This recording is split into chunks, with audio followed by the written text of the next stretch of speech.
Hello dear students, कैसे हैं आप? बेटा, मुझे उम्मीद है कि आप लोग अपने एग्जामों में बहुत मेहनत कर रहे होंगे, एग्जाम्स की तैयारी कर रहे होंगे। टेंशन नहीं लेने का, ठीक है। मैंने आपसे प्रॉमिस किया था कि मैं 5 वीडियोस में आपको पूरा केमिस्ट्री रिवाइज कराऊंगा और बताऊंगा कि क्या पढ़ना है और क्या नहीं पढ़ना है। तो आज मैं उसी सीरीज को, अपनी उसी इंपॉर्टेंट टॉपिक्स की सीरीज को आगे बढ़ा रहा हूँ और आज आपको बताऊंगा कि बायोमॉलिक्यूल में कितना कर लेंगे आपका काम चल जाएगा और बहुत अच्छे आपके मार्क्स आएंगे, 12th में भी आएंगे, बोर्ड में भी आएंगे और आगे आप अगर नीट की तैयारी कर रहे हो उसमें भी आएंगे। सिंपल सी बात है। ये आपको जो दिख रहा है सामने, दिस इज ग्लूकोज। मोनोसेक्राइड क्या होता है, डाइसेक्राइड क्या होता है, ट्राइसेक्राइड सब आपको पता है। मोनोसेक्राइड का एग्जांपल ग्लूकोज है, ठीक है, फ्रक्टोज है।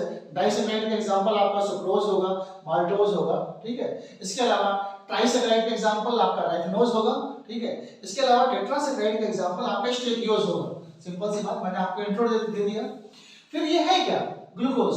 This is polyhydroxy aldehyde. ये ध्यान दीजिएगा, ये पॉलीहाइड्रोक्सी एल्डिहाइड है, ठीक है। ये स्ट्रक्चर मैंने दिखाया, इसमें पेंटाहाइड्रोक्सी एल्डिहाइड है, 5 OH ग्रुप इसमें लगे हुए हैं। लेकिन जितना आसान दिखता है ग्लूकोज उतना होता नहीं।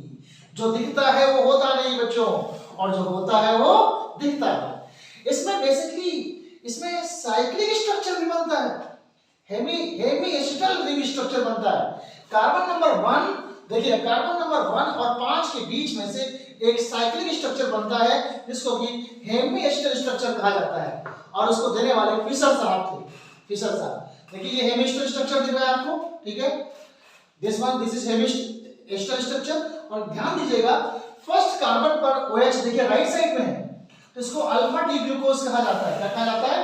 Alpha D glucose. अंतर सिर्फ ये होगा कि अगर फर्स्ट कार्बन में OH लेफ्ट साइड में जाएगा तो उसको बीटा डी ग्लूकोज कहा जाएगा और वो एक दूसरे के एनोमर्स होंगे। एग्जाम का सवाल बनेगा बोर्ड का, 12th class students, what is anomers? A pair of isomers which differs at carbon number 1 is known as anomers. आपसे पूछा जाएगा what is epimers? तो a pair of isomers which differ at carbon number 2 that is known as epimers, ठीक है। आगे चलते हैं हम लोग। तो ये एक ग्लाइकोसिडिक लिंकेज का क्वेश्चन बनने वाला है कि what is glycosidic linkage, board का बहुत इंपॉर्टेंट सवाल बनेगा।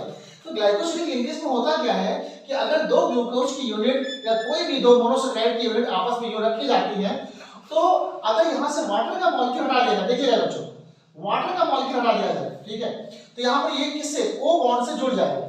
यहां पर कार्बन नंबर 1 और कार्बन नंबर 4 के बीच में मैंने यहां पे क्या दिखाया है, बेसिकली हम बात कर रहे हैं इस समय इसमें एक अल्फा डी ग्लूकोज है, दूसरा क्या है, बीटा डी ग्लूकोज।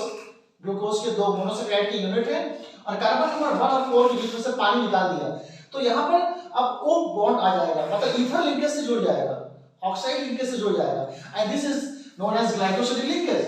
तो ग्लाइकोसिडिक लिंकेज किसका एग्जांपल हो गया? कार्बोहाइड्रेट्स का एग्जांपल हो गया, ठीक है। आगे बात बढ़ाते हैं।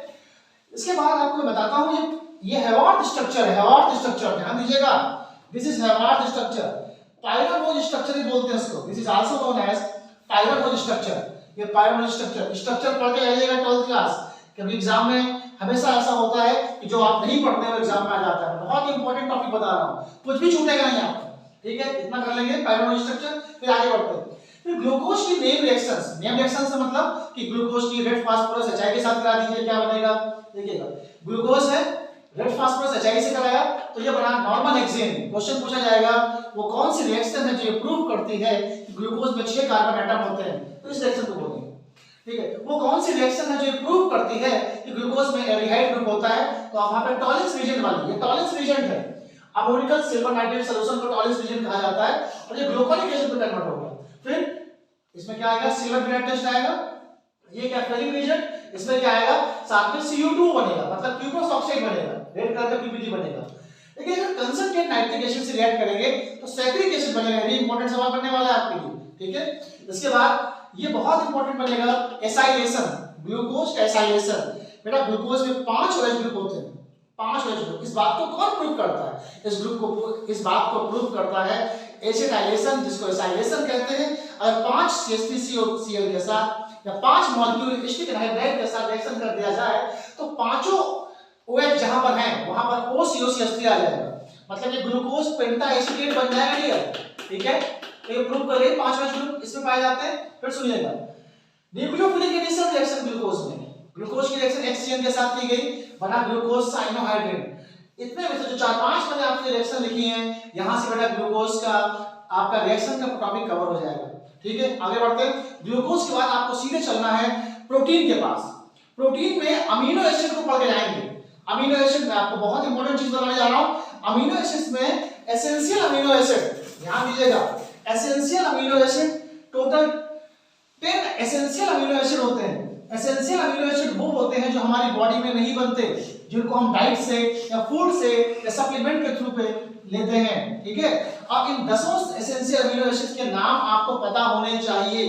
ठीक है, 10 नेम्स। मैं आपको निमोनिक्स बताऊंगा, मैं आपको ट्रिक बताऊंगा जिससे कि आप 10 अमीनो एसिड को याद कर सकते हैं यूं चुटकियों में। सिर्फ 30 सेकंड के अंदर आप 10 अमीनो एसिड को याद कर सकते हैं। देखिएगा, ये एसेंशियल अमीनो एसिड अच्छे से पढ़ के जाइएगा। एसेंशियल अमीनो एसिड, ये वीडियो आपके लिए बहुत इंपॉर्टेंट होने वाला है। ठीक है, जो टॉपर्स हैं, जो बहुत अच्छा करना चाहते हैं, तो वो हर चीज इसका पकड़ के चलेंगे। देखिएगा, लाइसिन, फिर ल्यूसीन, आइसोल्यूसीन, आइसोल्यूसीन, फिर tryptophan, this is tryptophan, this is valine, next पे जाएगा वैलिन, फिर क्या आएगा आर्जिनिन, आर्जिनिन आएगा, फिर आएगा हिस्टिडीन, हिस्टिडीन, फिर क्या आएगा थ्रियोनिन, थ्रियोनिन, फिर क्या आएगा फेनाइल एलेनिन, फेनाइल एलेनिन, और लास्ट में आएगा बेटा मिथियोनिन, मिथियोनिन। तो ये हमने तो आपको लिख दिया, लेकिन बच्चा कैसे याद करेगा?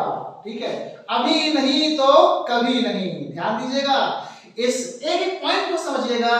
फिर क्या बोला बच्चों, आलस छोड़ दो, अभी नहीं तो कभी नहीं। देखिएगा, लालू, लालू के साथ क्या बात कर रहे हैं? लालू इटावा, लालू इटावा आए और क्या बोल रहे हैं? हम तेरे पीएम। देखिएगा मुलायम सिंह यादव जी से क्या बोल रहे हैं? ला लाइसिन, लू ल्यूसीन, ई छोटी आइसोल्यूसीन, टा ट्रिप्टोफैन, वा वैलिन, आए आर्जिनिन, हम हिस्टिडीन, तेरे थ्रियोनिन, पी पी मींस पहले थोड़ी होगा, पी मींस फेनाइलएलेनिन, और एम का मतलब मिथियोनिन। चुटकियों में देखिए याद हो गया। अगर आप बोलेंगे लालू इटावा आए हम तेरे पीएम, हो गया। छोटा बच्चा भी याद कर सकता है, 7th 8th में होगा, लालू इटावा आए हम तेरे पीएम। प्लीज अपने दोस्तों को भी बताइएगा, उनको सुनाइएगा और इस वीडियो को ज्यादा से ज्यादा शेयर करिएगा। आगे चलते हैं। फिर इसमें अमीनो एसिड के बाद आपको बेसिक अमीनो एसिड आर्जिनिन और हिस्टिडीन पढ़ना है। आपको acidic amino acid aspartic acid और ग्लूटामिक एसिड पढ़ना है। एरोमेटिक अमीनो एसिड टायरोसिन और ट्रिप्टोफैन भी पढ़ के जाना है। ठीक है, और जो एरोमेटिक अमीनो एसिड होता है बच्चों, एक उसमें से फेनाइलएलेनिन भी होता है। हो गया इतना। डीनेचुरेशन ऑफ प्रोटीन क्या होता है पढ़िएगा, काम बन जाएगा आपका। और प्राइमरी स्ट्रक्चर और सेकेंडरी स्ट्रक्चर, प्राइमरी स्ट्रक्चर में सीक्वेंस ऑफ अमीनो एसिड होते हैं और सेकेंडरी स्ट्रक्चर में अल्फा, ठीक है, अल्फा हेलिक्स और बीटा प्लीटेड शीट का स्ट्रक्चर जो होता है। अल्फा हेलिक्स का example keratin in hair and nail होगा और बीटा प्लीटेड शीट के स्ट्रक्चर का एग्जांपल सिल्क प्रोटीन होगी। बात खत्म हो गई। इसके बाद आपका अमीनो एसिड हो गया आपका। हाँ, प्रोटीन में पेप्टाइड बॉन्ड होता है और पेप्टाइड बॉन्ड क्या होता है? CONH, इस बॉन्ड को पेप्टाइड बॉन्ड कहते हैं। सारे अमीनो एसिड में पाया जाता है और जो सिंपलेस्ट अमीनो एसिड है उसका नाम ग्लाइसिन है। क्या नाम है उसका? ग्लाइसिन। इतनी बात समझ आ गई। आगे चलते हैं। फिर जब प्रोटीन का काम बन जाएगा, ठीक है, अमीनो एसिड का काम हो जाएगा, तो डीनेचुरेशन ऑफ प्रोटीन आपको बता दिया। फिर बेटा जी डीएनए और आरएनए, डीएनए और आरएनए का डिफरेंस पढ़ के जाएंगे।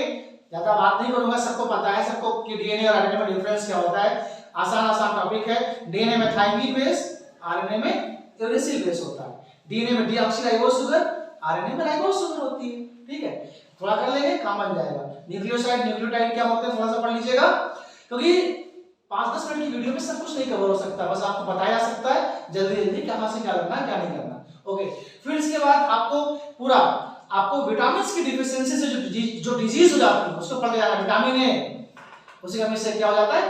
Colour blindness. जीरोथैल्मिया भी नहीं भूलेंगे, जीरोथैल्मिया भी इंपॉर्टेंट होगा। फिर विटामिन सी आएगा एग्जाम में, आप लिख के रखिए विटामिन सी आने वाला है, पेपर आउट कर दिया। स्कर्वी डिजीज, मसूड़ों से खून का आना, ब्लीडिंग गम्स। आगे चलते हैं। फिर बेटा विटामिन B12, शायद पेपर में नहीं आया होगा प्री बोर्ड में आपके, pernicious anaemia. Okay, vitamin B5, इसको विटामिन B5 उसको नियासिन बोलते हैं, निकोटिनिक एसिड। इससे प्लेग्रा डिजीज, स्किन डिसऑर्डर हो जाता है। आगे चलते हैं। ठीक है। विटामिन डी बच्चों में रिकेट्स और बड़ों में osteomalacia. Vitamin E muscular weakness, impotency. Vitamin के ब्रीदिंग डिसऑर्डर। एंड चैप्टर खत्म, बायोमॉलिक्यूल खत्म। इतना अगर आप कर लेंगे तो बहुत इंपॉर्टेंट है। बस 2-3 चीज मैं और इसमें जोड़ूंगा। ज्यूटर आयन, ज्यूटर आयन की डिफिनेशन पढ़ लीजिएगा। ज्यूटर आयन क्या होता है एक बार, फिर आइसोइलेक्ट्रिक पॉइंट क्या होता है, आइसोइलेक्ट्रिक पॉइंट क्या होता है ये पढ़िएगा। फिर म्यूटा रोटेशन, इसका भी डिफिनेशन पढ़ के जाइएगा। इसके बाद सिर्फ आपसे बोलूंगा all the best for your exam and we wish a very bright future for all the students who are viewing this video or who are not viewing this video. Thank you very much.